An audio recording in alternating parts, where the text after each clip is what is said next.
Guys, listen, this is actually a real presentation today. This first hour is brought to you by James Carlton State Farm, carltoninsurance.net. Give them a call for all your insurance needs. We've got Adolphus A. Busch V on the line, and we are super excited to talk to him because he's found you would think he would be in a certain business, but due to laws that were on the books, he's no longer allowed to be in the family business. So he's got this new thing going. Adolphus, what's going on, man? Hey, how are you guys? Thanks for having me on today. Thank you for joining us.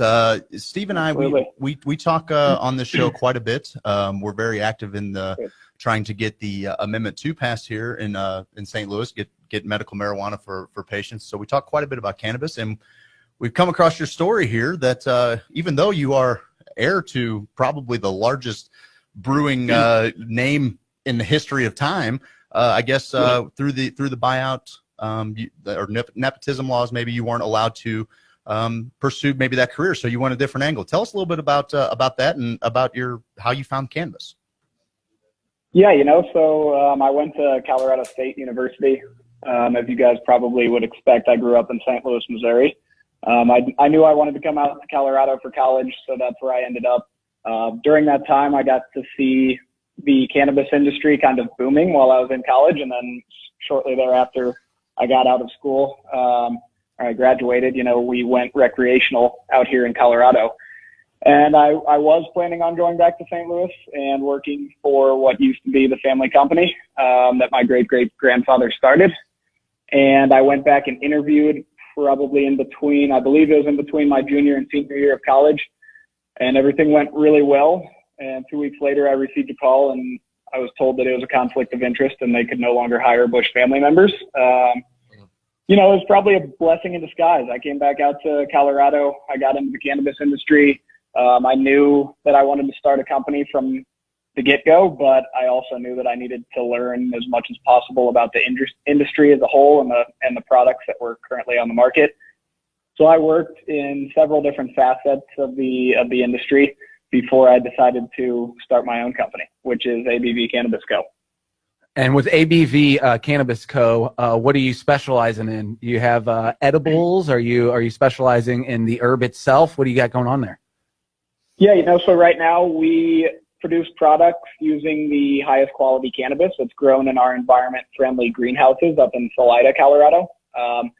And we are a product company. So we started with a 300 milligram disposable vape pen, which we have on the market right now. We've been on the market with it for about 6 weeks, I want to say. We're in just about 30 dispensaries out here in Colorado. And we're going to follow that product up with a whole line of cannabis flower products and other vape pen products, as well as, we'll get into other form factors here in the near future as well. Now we're seeing some of the, finally some of the studies coming out of all the states that have legalized recreational, medicinal. I noticed the other day I read a story where they said alcohol sales are going down in states where medical and recreational is going on. Now, when you see something like that, is that like, oh yeah, boy, and you stick it to the South Africans, or how does that feel for you? Is that South Africa? Belgium. It doesn't exactly feel like that for me. Yeah, it is. It's Belgium. Yeah, Belgium. I was thinking of Miller. I saw the Miller for a second. Yeah, no worries. But I still am very interested in that industry as well. My father actually owns a small craft brewery out in McCall, Idaho, called Salmon River Brewery. So he's still involved in the industry a little bit, and on the distribution side as well. So, I fully support that industry also, and hopefully, there can be a collaboration sometime in the future. Obviously not with alcohol and THC in the same beverage or, but why not? Yeah, that's real farm medicine right there. I knew that was coming. So let me ask you this: we're ramping up. We have 3 initiatives on our ballot for medical here in Missouri. Being out in Colorado, are you? And feel free not to answer this, but are you pursuing possible movement into Missouri as we get more progressive with our cannabis laws?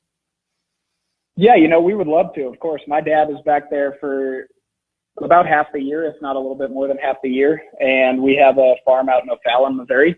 And he is very interested in the industry. He actually works very closely with New Approach Missouri and getting, their bill is on the ballot and, getting that moved forward. So yeah, he works very closely with them. We have a great group of friends back there who are already in the, the hemp side of the industry, a friend of ours. And yeah, my dad's been actively working on it. I've been doing as much as I can with the little bit of time that I have right now. But absolutely, we would love to get back into the market that we know best.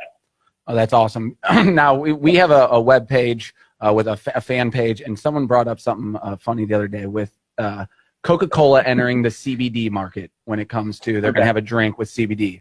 Now, people were saying, oh, that's the big bad corporations coming in. Have you met any resistance like that since you do have the name, even though you're not carrying the clout and all of the, you're definitely carrying the history, but, you've kind of separated yourself, not by your choice, but have you met any resistance in that regards? Absolutely. Personally, I think I've met a little bit of that resistance, and at the same, I kind of have a story after we did the press release last week for, the first time the press came out last week about the company launching, and everything was great. Everything was very positive. And there's a group out in Colorado. It's actually a group online for people who are badged, who have their, what we call a key badge or a support badge or an owner's badge, which you have to have. You have to go through the Marijuana Enforcement Division in Colorado to receive a badge to legally work in the industry. And there's a group that if you're badged, everyone can get on this group basically and post job opportunities and new products coming out and stuff like that. And someone who was an admin of that group actually posted an article about, they posted the marijuana business article that came out about me and my company, and everything was great. Her comment on there was very nice, wishing me the best of luck with the company.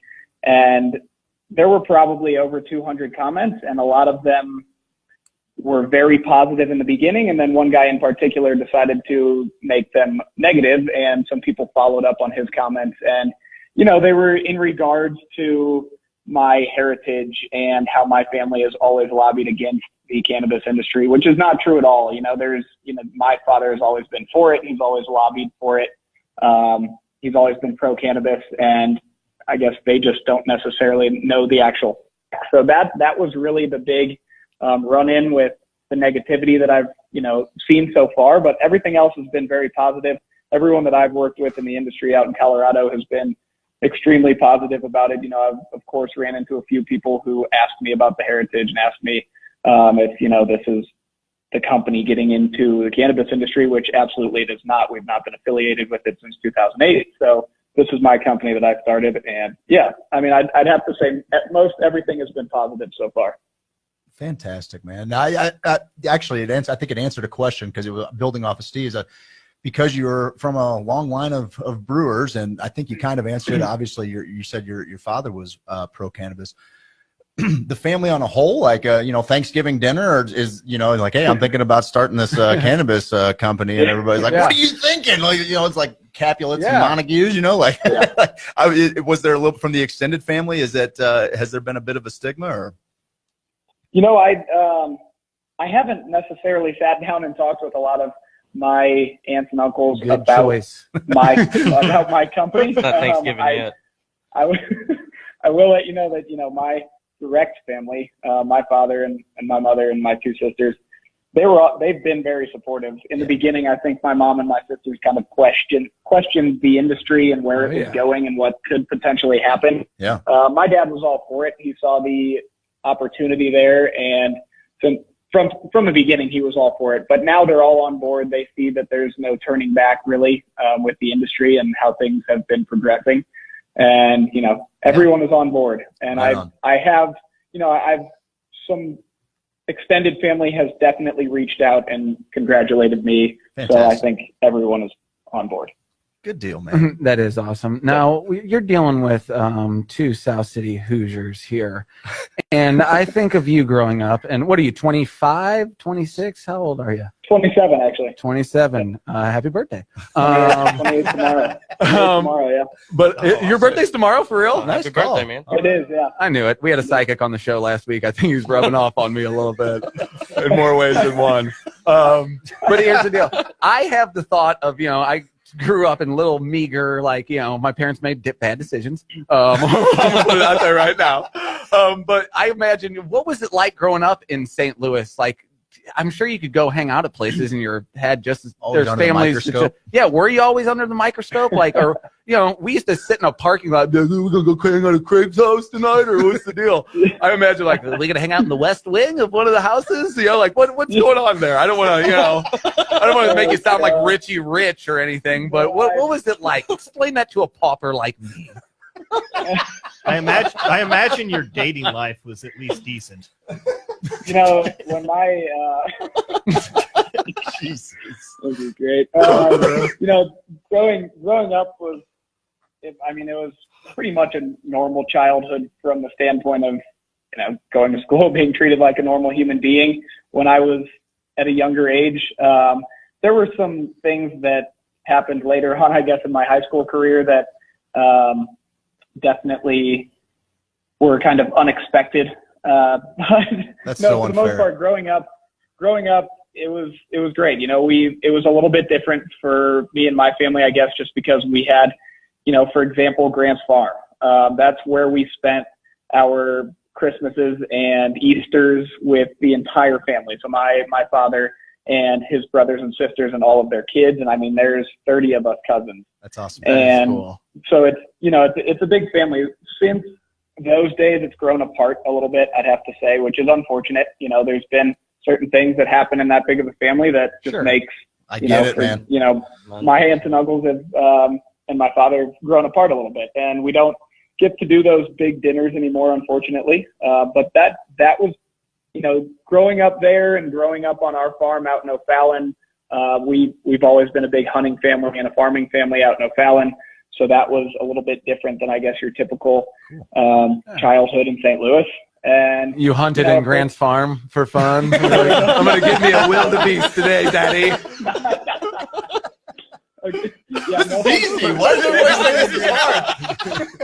I just get him to the hunting fence. in Grant's Farm. All of that took place out in O'Fallon. Right on, man.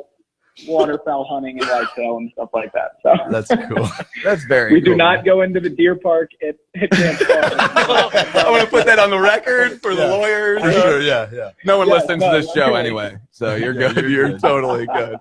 I did ask about Missouri, but there are several other states. Now, I assume the federal law keeps. Can you sell out of state, or do you have to set up a whole separate operation in a different state? If say you wanted to sell in Oregon, would you? So okay. We can't go across state lines with any of our products. So what we make here in Colorado stays in Colorado, and we distribute to our retail partners. The way that I kind of structured my business was, it's a structure that allows me to, I guess, branch out into other states a little bit easier than if I was to have to build a bunch of infrastructure in a new recreational market. But yeah, as we're set up right now, we're only distributing in Colorado, and we cannot cross state lines. That's interesting. We got a question from our text line here, and it says they want to know what your stance, and maybe you're possibly you could speak a little bit for the family business, where the craft beer boom has come in lately. Has that affected your the Busch? Do you see that as good? Because I kind of see the cannabis market being more of maybe a craft beer where the little guys like the Bushes in the world. I'm just kidding. But you know what I mean? Like it stays a little bit more niche maybe. Talking about what we were talking about before. But does the craft beer do anything for you? A lot of these questions have been coming out recently, and you guys have obviously seen a lot of the articles and news about the big beer companies getting into the industry, especially Constellation.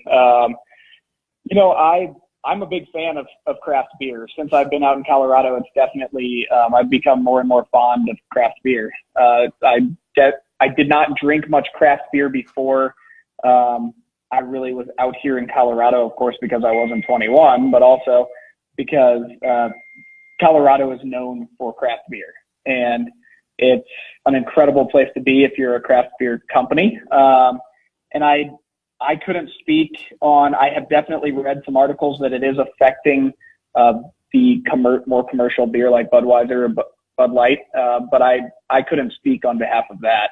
In regards to the cannabis industry, I always talk to people about this, and I think that, in my opinion, the cannabis industry has started almost opposite of the beer industry. Sure.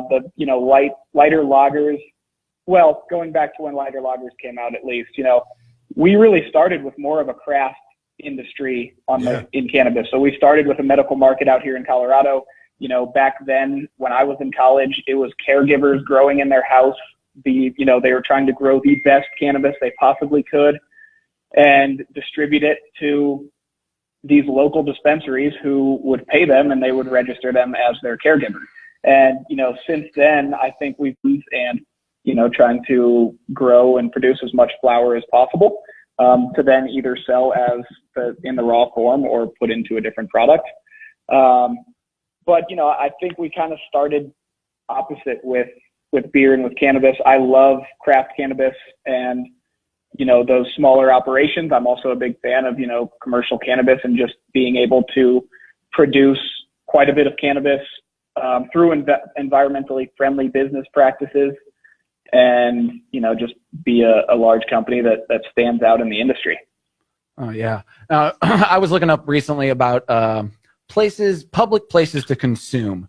I was looking whether it's legal, whether it's not, and there's a lot of gray area because, of course, it's illegal federally everywhere. And we took 22 veterans out to Colorado, took them to the ICR. Luckily, this place was able to open up and we were able to consume publicly. Now, I would love to go on a brewery tour like we have in St. Louis, and then at the end of it, they give you a little vape pen, and they're like, here's for your tokens. Now, how far away are we from that? Like in Colorado, or is it legal to consume in a bar, or do they have little like smoke? A cafe? Yes, like Amsterdam has the cafes. Is it? Yeah. No, it really isn't yet. There actually is one location in Denver right now that allows you to consume inside. So there's a dispensary right next door. You can purchase there. You can take your cannabis inside, and you show them your ID. You can legally consume in the back room. But I know for a fact that is the only licensed venue, or not even venue, licensed business where you can go in and actually consume.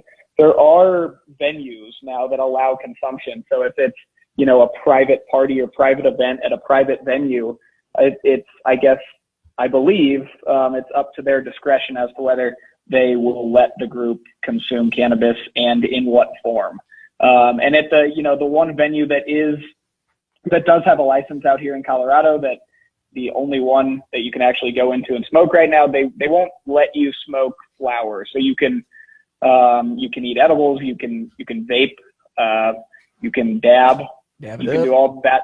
You can consume via those methods, but you cannot light up a flower. That's interesting. Yeah, that is. There's so much. I don't want to burn the plant matter or possible carcinogens, possibly.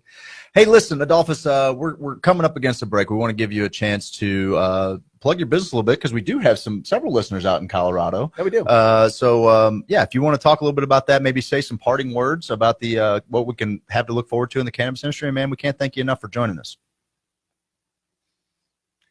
Did we lose him? Well, I think we got him back on. Cut off. Oh, there he is. There he is. Yeah, sorry guys. I don't know what happened. No, it's Craig's fault. No worries. Yeah. Craig, say that again, though. That was beautiful. Did you catch what I said, Adolphus? No, what did you say? Okay, yeah. So we're running up against a break. I wanted to give you one last chance to plug your company. Yeah. We got some listeners out in Colorado that'll probably be interested in your products. And also just give us some parting words about where you see the cannabis industry going and any other gems that you want to lay on this beloved audience of ours. Yeah, so kind of repeating myself from earlier, ABV Cannabis Company, we're a cannabis product company based in Salida, Colorado. Our focus is to produce products using the highest quality cannabis that's grown in our environment-friendly greenhouses. We launched with our 300 milligram disposable vape pen, but we will be in the near future, within the next month and a half, launching another product and other form factors here in the next few months as well. So stay tuned for those. And in regards to the cannabis industry, I only see the upside from here on out. You know, I think there's still a lot of hurdles that we need to jump over in getting it federally legal, and just so that we can cross state lines with product and just make it easier on all of the companies in the country. But it's an incredible industry to work in, and anyone thinking about getting into it, don't blink an eye. I mean, it's a great industry to be in. That's awesome. Hey, speaking of having fans out in Colorado, we're actually trying to take the show out there sometime for a trip.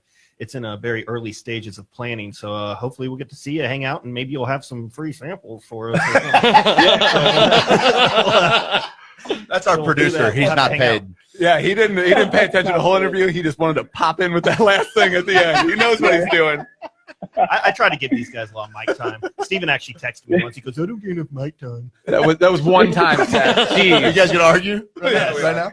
Adolphus, thank you so much, man. We appreciate your time, and we'll definitely be consumers and following whenever we're in a legal state. So thanks, buddy. Thank you guys for having me on, and whenever you're out here, just give me a call. You got it. We'll link No, up. I will. Yeah. Sweet. Right on, man. Thanks, See you, buddy. Adolphus.